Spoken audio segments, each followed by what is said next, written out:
창세기 44장 18절부터 34절 말씀을 보겠습니다.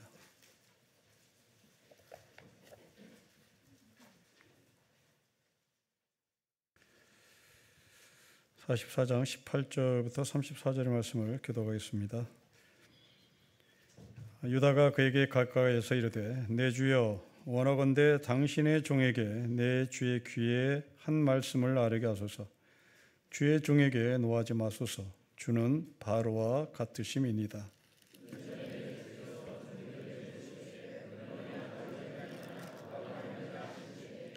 우리가 내 주께 아뢰되 우리에게 아버지가 있으니 노인이요 또 그가 노년에 얻은 아들 청년이 있으니 그의 형은 죽고 그의 어머니가 남긴 것은 그뿐이므로 그의 아버지가 그를 사랑하였나이다 하였더니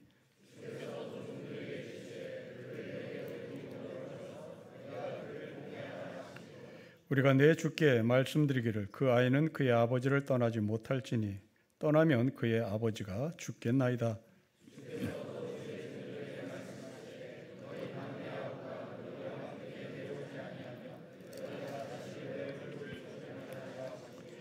우리가 주의 종 우리 아버지께로 도로 올라가서 내 주의 말씀을 그에게 아뢰었나이다. 우리가 이르되 우리가 내려갈 수 없나이다. 우리 막내 아우가 함께 가면 내려가려니와 막내 아우가 우리와 함께 가지 아니하면 그 사람의 얼굴을 볼 수 없음이니이다.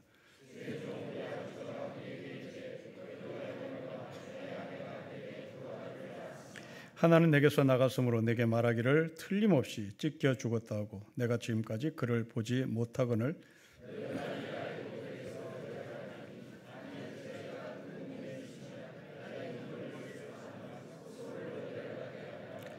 아버지의 생명과 아이의 생명이 서로 하나로 묶여 있거늘 이제 내가 주의 종 우리 아버지에게로 돌아갈 때에 아이가 우리와 함께 가지 아니하면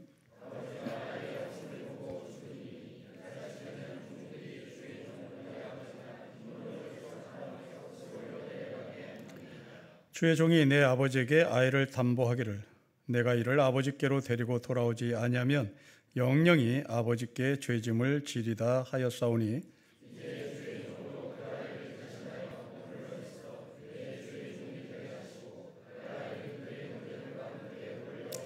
같이 읽겠습니다. 그 아이가 나와 함께 가지 아니하면 내가 어찌 내 아버지께로 올라갈 수 있으리까? 두렵건대 죄가 내 아버지에게 미침을 버리이다. 아멘. 자, 오늘 본문은 도둑으로 몰린 요셉의 형제들이 요셉 앞에 섰습니다. 그리고 유다는 자기 형제들이 보는 앞에서 그리고 요셉 앞에서 이야기를 하는 말씀입니다. 세 가지를 관찰할 수 있습니다. 첫째로 대단히 깁니다. 그런데 18절부터 34절은 오직 유다가 한 말입니다.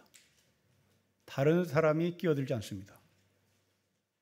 처음부터 끝까지 유다가 혼자 말합니다. 둘째로 그렇다면 이야기가 길다면 그 이야기 속에는 여러 가지 내용이 담겨져 있는 겁니다. 그런데 긴 이야기치고 여러 가지 내용이 없습니다. 단 하나입니다.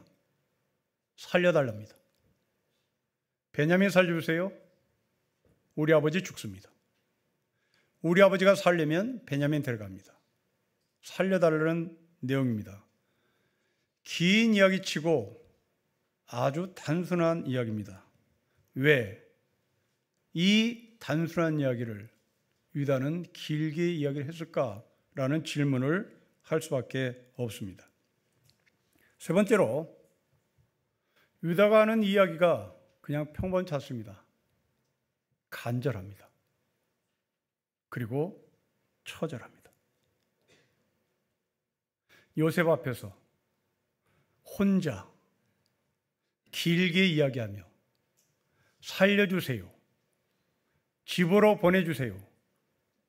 간절을 뛰어넘어 처절하게 부탁하는 이 유다는 도대체 나하고 무슨 상관이 있는가? 라는 이야기입니다. 자, 첫째로 요셉 앞에 선 유다의 모습을 생각해 보십시다. 요셉은 유다의 말을 듣고 있습니다. 유다의 말에 끼어들질 않습니다. 좀 이상합니다.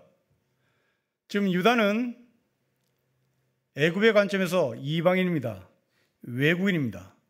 그리고 도둑으로 몰린 상태입니다. 반면에 요셉은 애굽의 국무총리입니다. 애굽의 2인자입니다. 권력자입니다. 도둑으로 몰린 사람이 애굽의 국무총리 앞에서 이렇게 길게 이야기한다는 것이 상식에 맞지 않습니다. 재판정을 보십시오. 재판정에 현행범으로 몰린 사람, 현행범으로 잡힌 사람 입 다물어야 됩니다. 판사나 검사가 이야기해야 합니다. 만약 거기에 주제넘게 자기가 끼어들어서 이야기하면 판사의 심기를 건드려 형량이 더 많아질 수도 있습니다. 현행범으로 몰린 이 유다는 입 다물고 있어야 되는 겁니다. 그런데 정반대입니다. 국무총리, 도둑을 현행범으로 잡은 그 요셉은 아무 말하지 않습니다. 요셉이 그 재판정을 끌고 가는 듯한 인상이 없습니다. 유다가 재판정을 끌고 가는 것 같습니다. 이 모습을 본 유다의 형제들은 유다가 불안불안했겠죠. 이러다가 자기네들까지 죽을 거라는 걱정과 염려도 했을 겁니다. 그런데 이 말씀을 읽는 1차 독자들, 그들은 바벨론에서 노예 사오는 히브리 노예들입니다. 히브리 노예들은 바벨론에서 외국인이었습니다. 현행범으로 잡혀도 누구 하나 변호해 주지 않습니다. 현행범이 아니라고 말을 해도 누구 하나 들어주지 않습니다. 고대 근동에서 외국인들은 법정에서 말을 한다는 것은 거의 불가능한 일이었습니다. 우리가 알고 있는 함무라비 법전을 보더라도 이렇게 명시되어 있습니다. 외국인의 증언은 정식으로 증언하는 사람으로 인정을 받지 못합니다. 증인 채택이 안 된다는 얘기입니다. 애굽의 문서도 마찬가지입니다. 외국인은 재판정에서 발언권이 없이 그냥 손님으로 서 있어야 된다. 관찰자로 서 있어야 된다라고 명시합니다. 그렇다면 지금 유다는 요셉 앞에서 관찰자로 서 있어야 되는 겁니다. 증인의 자격이 없습니다. 그렇다면 오늘 이 본문은 도대체 뭘까?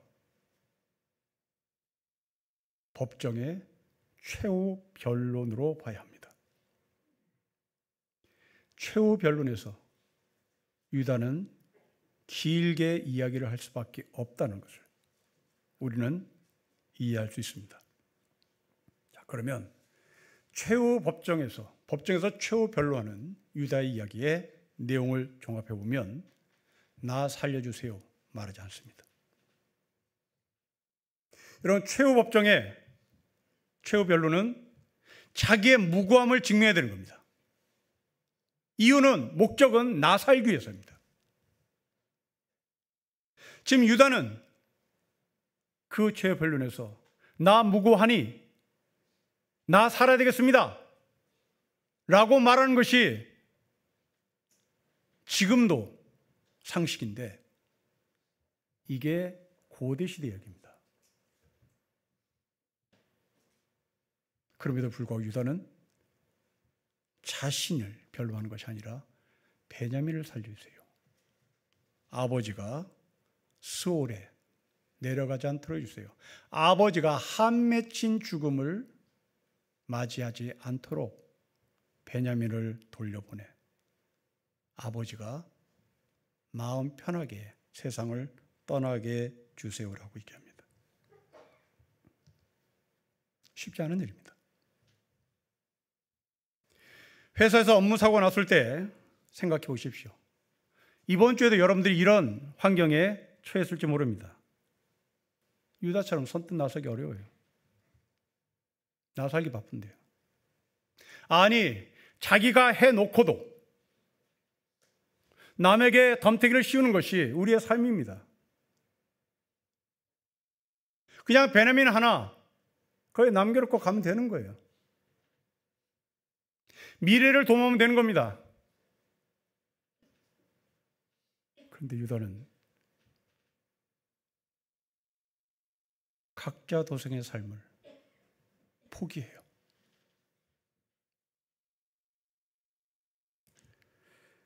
지금 재판을 받고 있는 전직 국무총리, 전직 국무위원들을 보십시오. 계엄이 잘못되는 것을 알면서도 말을 못했다는 거예요. 왜? 대통령이 무서우니까. 권력이 무서우니까. 이게 민주사회입니다. 민주사회에서도 법을 지켜야 하고 헌법을 수호해야 할, 그리고 대통령을 보좌해야 할 국무총리와 국무위원들이 말을 못했다는 거예요.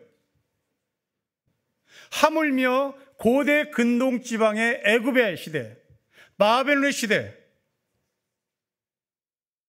그때 이 유다가 선뜻 나서서 이런 말을 했다는 것은 거의 불가사한 일입니다. 왜 그렇게 강하게 말을 못했을까? 무서우니까. 그렇다면 유다도 요셉이 무서워야 되는 겁니다. 요셉은 애굽의 국무총리예요. 그런데 유다는 합니다. 자기 살겠다고 말하는 것이 아니라 자기 동생, 자기 형제들을 살리려고 침묵을 택하지 않습니다. 요즘 TV 드라마에서 서울 자가 대기업에 다니는 김부장이라는 제목의 드라마가 있습니다. 회사가 이 주인공에게 해고 명단을 통보하죠. 정리해라. 이 김부장이라는 주인공은 그 서류를 받고 고민합니다. 둘 중에 하나입니다. 회사에서 지시한 대로 그 서류대로 통보하면, 해고시키면 자기는 올라가는 거예요. 안 하면 자기가 해고당하는 겁니다. 우리예요. 그 주인공은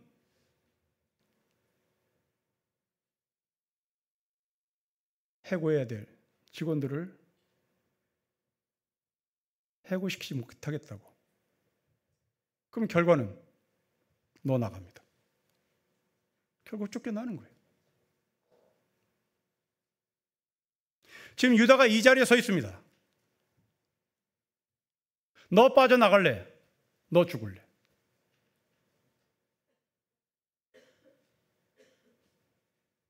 민주사회에서도 힘든 이 일, 유다는 자기 사는 쪽으로 표를 던지지 않습니다.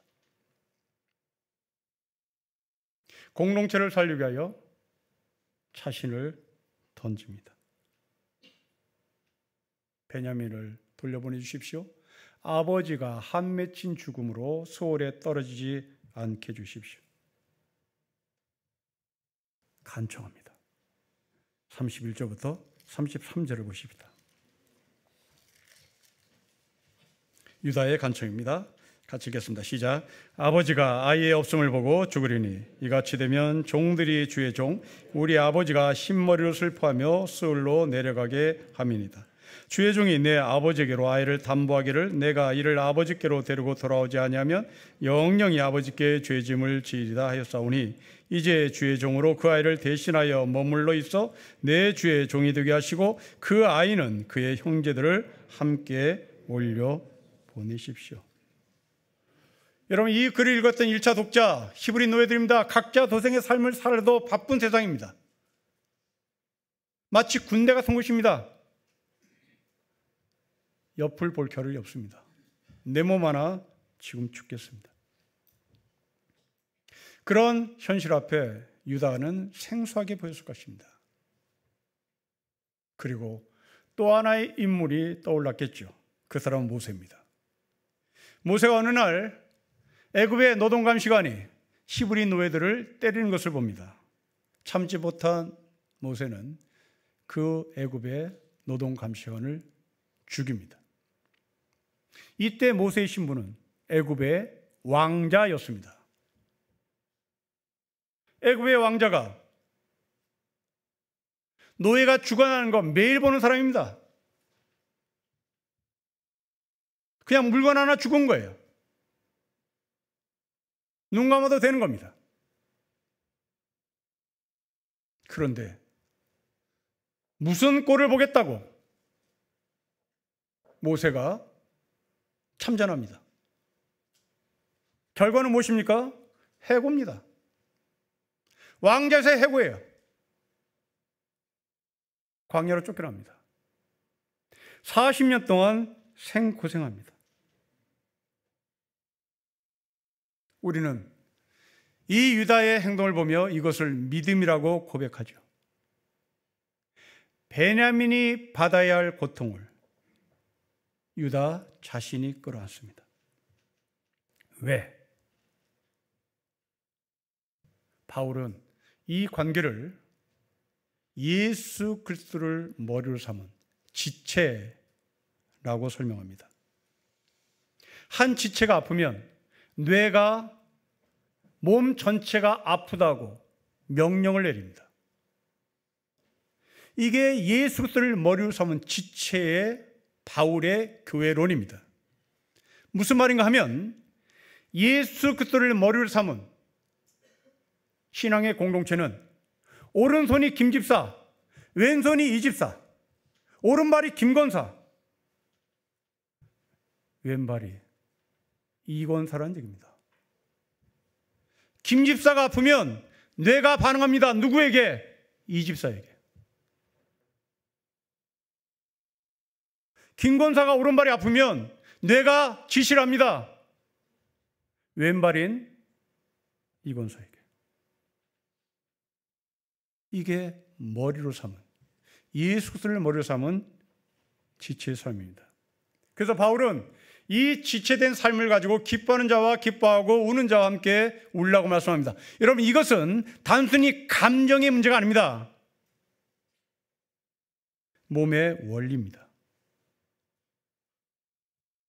신약 성경에 이렇게 유다와 비슷한 삶을 살았던 사람을 바울은 빌립보 교회에 보낸 편지에서 한 사람을 소개합니다. 그 사람 이름은 에바브로디도라는 사람입니다. 이 에바브로디도라는 사람은 바울을 돕기 위하여 일부러 로마를 찾아옵니다. 그리고 바울을 돕다가 병이 들었습니다. 죽을 병이 들었죠. 이때 이 에바브로들은 자기가 병에 걸렸음에도 불구하고 자기 위험보다 공동체의 아픔을 더 강하게 아파합니다.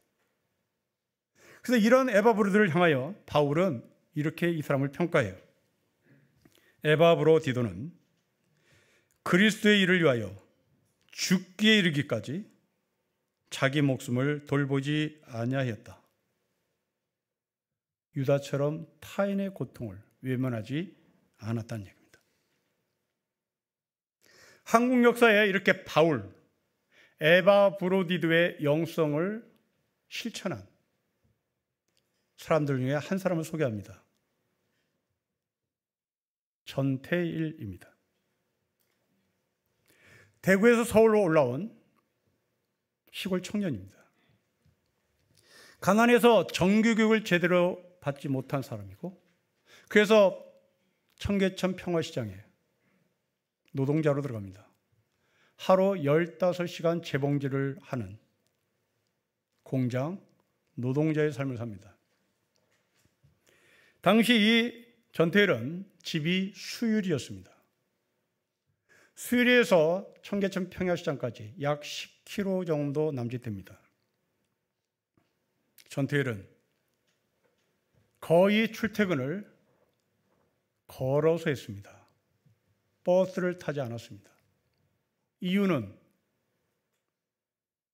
같이 일하는 여공들에게 버스비를 아껴서 풀빵을 사주고 싶었기 때문입니다. 그 버스비가 점심값이 될 수 없는 작은 돈이었다는 얘기입니다. 내가 점심을 대접할 수 있는 돈은 못 되지만 풀빵을 사줘야 되겠다. 안도현 시인이 쓴 연탄이라는 시가 있습니다. 연탄재 함부로 발로 차지 마라. 너는 누구에게 한 번이라도 뜨거운 사람이 돼본 적이 있느냐? 저는 대학 시절에 전태일이라는 분을 소개받았습니다. 그리고 저도 전태일을 흉내 내봤습니다. 이런 삶이 얼마나 힘들었는지,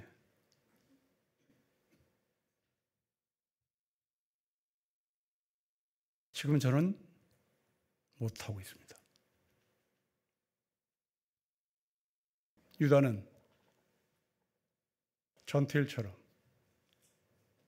연탄처럼 자신을 태웁니다. 굳이 나서지 않아도 되는 사람, 눈 감으면 베냐민 하나 노예로 남겨놓고 집으로 갈 수 있는 사람. 그러나 유다는 이 타인의 고통을 외면할 수가 없었습니다.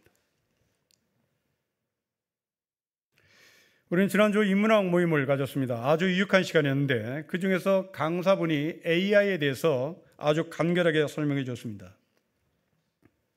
우리 다 동의하지만 AI는 우리가 이길 수 없다. 그리고 이기려고 해서도 안 된다. 하지만 AI는 결코 인간보다 위대할 수 없다. 그냥 듣기에는 단순히 위로하는 것 같습니다. AI는 이길 수 없다. 이기려고 해서도 안 된다. 그러나 AI는 인간보다 위대하지 않는다. 단순한 위로죠. 이건 단순한 위로입니다. 그러니까 기우제가 지내는 것 같은 그런 위로입니다. 그런데 이 강사분의 답이 그 다음에 내리는 결론이 제 뒤통수를 쳤습니다. 왜냐하면 AI는 질문을 하지 못하기 때문이다. 왜 질문을 못하나? AI는 고통을 모르기 때문에. AI는 불멸의 존재다. AI는 불멸의 존재다. AI는 죽지 않는다. 신이다. 그런데 우리가 고백하는 성경의 하나님과 불멸의 죽지 않는 AI의 신과 본질적으로 다른 것은 하나님은 인간의 고통을 아신다. AI는 모른다. 그러기에 질문을 할 능력이 없다. 우리가 고통 가운데 삽니다. 그리고 질문합니다. 왜?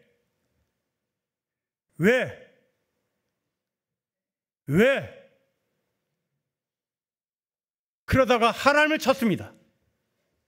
하나님 왜?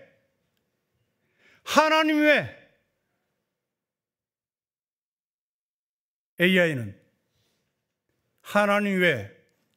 질문 못합니다. 예수 그리스도를 믿는 우리, 그 고통 속에서 하나님은 왜 나에게 이런 고통을 주느냐고 묻습니다.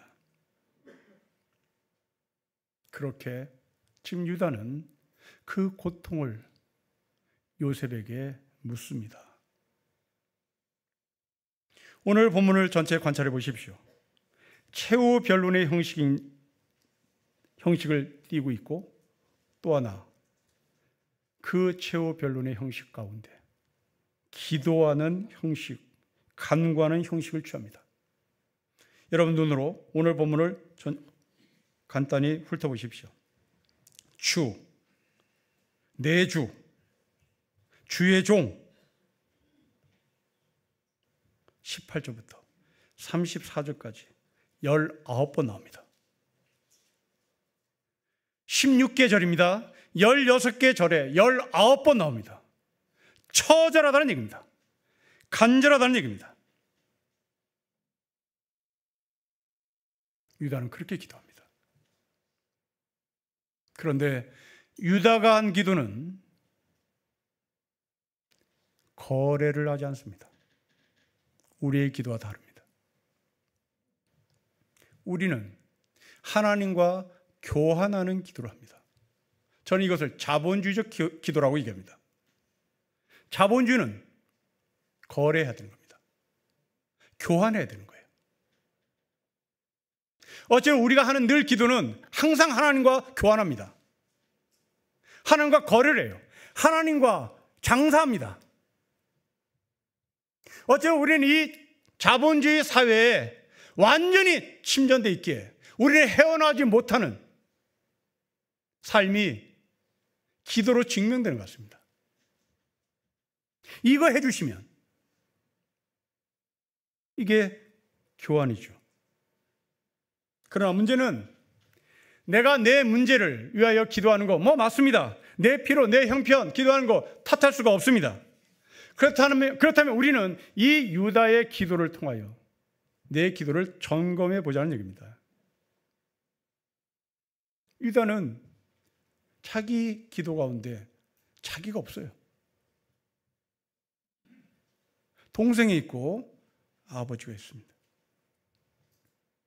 이런 기도가 어디서 나왔나? 이런 기도의 힘이 어디서 나올 수 있었나? 저는 사유와 성찰에서 나온다고 봅니다. 우리는 젊었을 때 배우는 철학이 있습니다. 앞만 보고 뛰어. 앞만 보고 뛰어. 30대, 40대 모든 젊은이들은 앞만 보고 계속 뜁니다. 그리고 40대, 50대 되면 한 귀에 들려오는 소리가 있습니다. 좀 돌아봐라. 돌아봐라가 나옵니다. 그리고 끝입니다. 하나를 첨가합니다. 당신을 돌아보십시오.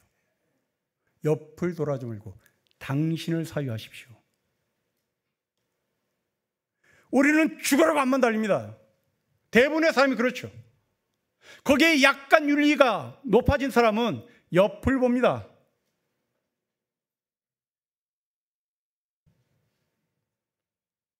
성도인 우리는 내 속을 봐야 하는 겁니다.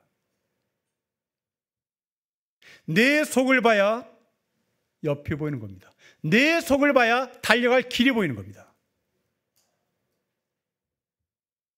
내 안을 들여다보지 않은 채 뛰는 사람, 우리는 이것을 번아웃이라고 말하는 겁니다. 나를 돌아보지 않고 옆을 보는 사람, 우리는 이것을 인본주의자라고 말하는 겁니다. 우리는 내 속을 보는 겁니다. 기도는 여기서 출발합니다. 유다는 요셉 앞에서 자신을 돌아봅니다. 자신은 동생을 팔아버렸던 사람, 아버지의 심장에 못을 박은 사람, 공동체를 무너뜨린 사람, 그렇게 자신을 사유합니다. 여러분들의 기도의 출발은 어디였는지를 보십시오. 신학교 때 읽었던 책이 기억납니다. 아마도 내용이 이랬던 것 같습니다. 당신의 기도의 지평은 지금 어디까지 확산되고 있는지, 나에서, 가정에서, 이웃과 사회를 뛰어넘어서 땅끝까지 너의 기도가 확장되고 있는지를 물었던 책인 것 같습니다. 기도의 출발은 사유입니다. 기도의 출발은 성찰입니다. 그러나 이 사유와 성찰은 다음 단계로 넘어갑니다. 연민입니다. 사회와 성찰은 방향만 잡아줍니다. 이 길로 가야 해. 그 길로 가보니 거기에는 여러분과 같이 처자로 무너진 사람들이 보입니다. 그때 우리는 연민을 갖게 하죠. 연민이란 함께 고통한다는 얘기입니다. 종교학자 강남순 교수에 의하면 연민을 이렇게 표현합니다. 타인의 고통을 외면하지 않고 그 고통을 나의 세계로 받아들이는 기초적 윤리라고 얘기합니다. 한나 아렌트는 이런 말을 해요. 아우슈비츠 수용소에 있는 유태인들을 죽인 독일 군들의 리더들은 성찰하는 힘이 부족했기에 가스실에서 죽어가는 사람을 향한 연민이 없었다. 그리고 이들은 자기 자식은 대학 가야 하는데 내 자식 과외 공부 시켜야 되는데 월급 많이 받아야 되는데 하고 걱정을 했던 거죠. 유다는 베냐민의 아픔에, 아버지 아픔에 연민함을 갖습니다. 이런 연민의 고통을 갖던 사람이 모세입니다. 이스라엘 백성들이 금송아지를 만들고 거기에 절을 할 때 모세는 하나님 앞에 기도합니다. 내가 죽더라도 저들을 살려주십시오. 결단하죠. 바울도 똑같이 기도합니다. 내가 저주를 받아 그리스도에서 끊어질지라도 우리 형제들이 예수를 믿으면 좋겠다는 연민을 갖습니다. 그런데 모세와 바울은 여기서 끝납니다. 여기서 딱 끝나요.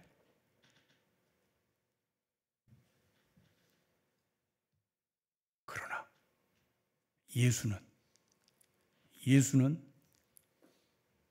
성찰과 연민을 행동으로 옮깁니다. 십자가에 죽습니다.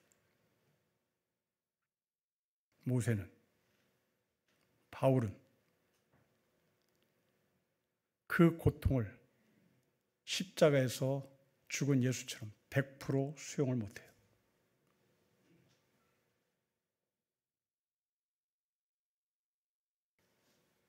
우리가 기도를 마칠 때마다 반드시 하지 않으면 안 되는 표현이 있습니다. 예수 그리스도의 이름으로 기도합니다. 이건 무슨 말일까요? 나 예수처럼 책임지겠습니다. 기도를 끝맺는 수로가 아니라 예수님처럼 나도 주님의 이름을 걸고 살겠습니다. 마태복음 25장에 나오는 영생하는 양들의 비유를 기억해 보십시오. 굶주린 사람, 목마른 자, 감옥에 갇힌 자, 헐벗은 자. 우리는 그냥 끌끌끌끌 아이고 어떻게 연민까지는 갑니다. 그러나 영생하는 양은 목마른 자에게 마실 물을, 헐벗은 자에게 옷을, 감옥에 갇힌 자를 돌봅니다. 왜? 예수님의 이름으로 기도하는 성도였기 때문에. 우리가 베냐민을 통하여 배워야 할 삶입니다. 최후 변론, 법정에서 마지막 이제 결심 공판을 앞둔 유다, 자기의 무감을 증명하고 빠져나가야 되는 그 자리에서 내가 대신 여기 있겠으니 내 동생, 내 형제들 집으로 돌려보내십시오. 이것은 곧 크리스찬이 가져야 될 타인의 아픔에 참여하는 겁니다. 그리고 우리는 예수님의 이름으로 기도합니다라는 이 말씀을 되뇌이며 한 주간 내가 예수님의 이름을 걸고 책임 있는 삶을 살고 싶은 마음, 그리고 결심, 행동이 한 주간 있기를 주 이름으로 축복합니다. 기도하겠습니다. 각자 도생의 삶을 살 수밖에 없는 이 무지막지한 사회에서 내 동생 챙기기도 바쁜 이 세상에서 유다는 자기 동생 챙기고 아버지 챙기며 공동체를 챙깁니다. 신앙인 것을 우리가 봅니다. 아버지 하나님, 우리가 예수 그리스도 이름으로 기도하는 그 자리에 서 있는 내가 예수님의 이름을 걸고 책임지는 삶을 살겠다고 결심하는 우리의 고백을 주님 받으시고 그렇게 살 수 있는 힘과 능력을 공급하여 주십시오. 주 예수 그리스도의 이름으로 기도합니다. 아멘.